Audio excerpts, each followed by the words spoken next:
Pois é, alguns ex-líderes mundiais se posicionaram para pressionar o presidente Lula. Tem uma reportagem no UOL que trata sobre esse assunto. Ex-chefes mundiais cobram que Lula faça pressão contra a eleição na Venezuela. Daqui a pouco a gente vai falar sobre a presença do presidente Lula no Chile, mas enquanto ele está lá, ex-líderes pediram para que Lula reafirme compromisso com a democracia e pressione Caracas. Essa carta é assinada por 30 ex-chefes do Estado e governo, membros do Iniciativa Democrática da Espanha e das Américas. O grupo é composto por 37 ex-líderes mundiais e entre os que assinaram o documento estão os ex-presidentes Maurício Macri, da Argentina, Álvaro Uribe e Ivan Duque, da Colômbia, Guilherme Lasso, do Equador. O documento fez duras críticas a Maduro, diz que é evidente usurpação da soberania popular que Maduro realizou em conluio com os poderes do Estado, que estão a seu serviço e seu controle, é feita com desprezo pela verdade eleitoral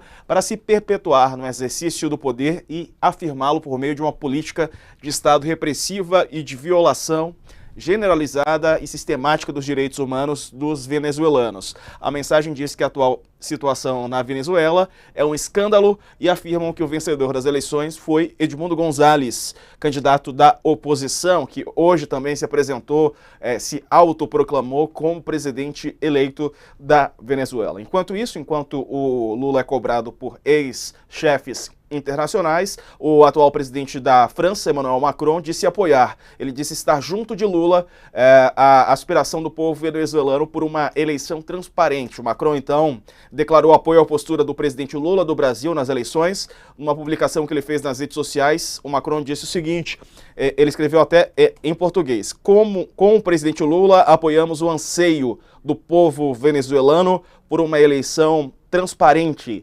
Essa demanda está no cerne de qualquer democracia.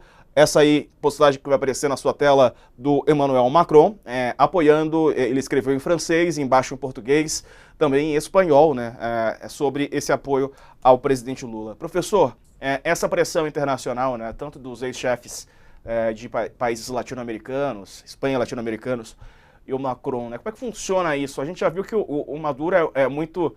Eu vou usar uma palavra até que pode ser utilizada num aspecto positivo, não é esse o termo, mas resiliente, no sentido de não se afetar, né, com essas pressões. Porque ele está constituído de tal forma no poder que ele só sai de lá se ele quiser. É uma situação onde embargos adicionais, críticas ou qualquer tipo de medida servem para empobrecer o país, mas não necessariamente para que ele saia do poder. Aliás, infelizmente, essas medidas, que são as únicas, né, que a gente tem legítimas no direito internacional, que são os embargos, eles acabam nem sempre sendo eficazes. A gente teve um Saddam Hussein no Iraque que também não saiu do poder. Você tem essas medidas contra a Coreia do Norte e o governo continua por lá.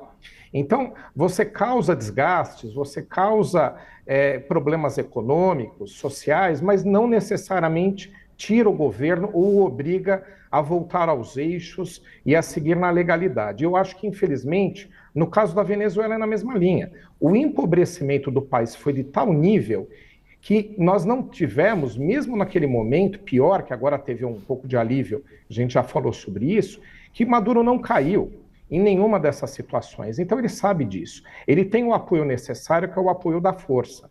Fora um apoio internacional, né, que a gente sabe que é China, Rússia, Cuba, inclusive Cuba com oficiais dentro do próprio país, né? Então, ele sabe que ele consegue se alicerçar a um preço muito alto, mas de lá ele só sai se ele quiser. Então, é uma situação realmente muito delicada. De qualquer forma, o Brasil é um dos únicos que tem uma situação privilegiada de ser ouvido, pelo menos, ou de ter um canal de diálogo relevante, pela proximidade que eu mencionei. Algo que a gente criticava no passado, que era a proximidade entre Lula e Maduro, agora se tornou um ativo, se tornou algo importante para que pelo menos haja alguém relevante com condição de dialogar com ele, já que os aliados que ele tem, Rússia, China, etc., não ligam nem um pouco para esse aspecto de redemocratização do país. Então, o Lula é a pessoa-chave neste momento, tomara que ele use bem este momento e a sua força para conduzir o país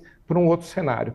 Lembrando aqui que o candidato oposicionista, ele não é daqueles mais arraigados, ou daquela oposição que o Chávez criticava tanto, ou de que Maduro critica tanto. Ele é um nome muito moderado, então seria também ele o nome adequado para fazer uma transição. Porque não adianta a gente achar que ganha a oposição e que vira-se a chave. Vai ter que se lidar com esse legado ditatorial passado. Você vai ter que ter uma transição para que essas pessoas desocupem os cargos de forma satisfatória também para elas, senão, como eu mencionei, elas não saem de lá. Então você tem que construir um cenário de transição e o candidato oposicionista vencedor, até mesmo por ter trabalhado com o Hugo Chávez, aqui para lembrar, ele foi diplomata no governo do Hugo Chávez, nos governos, seja aí uma pessoa-chave. Então o presidente Lula e até mesmo o candidato oposicionista podem construir aí uma transição para que o país saia desse cenário ditatorial. Mas, infelizmente, depende muito mais de Maduro do que qualquer outro, que a gente tem aí bons interlocutores, como eu mencionei. É isso.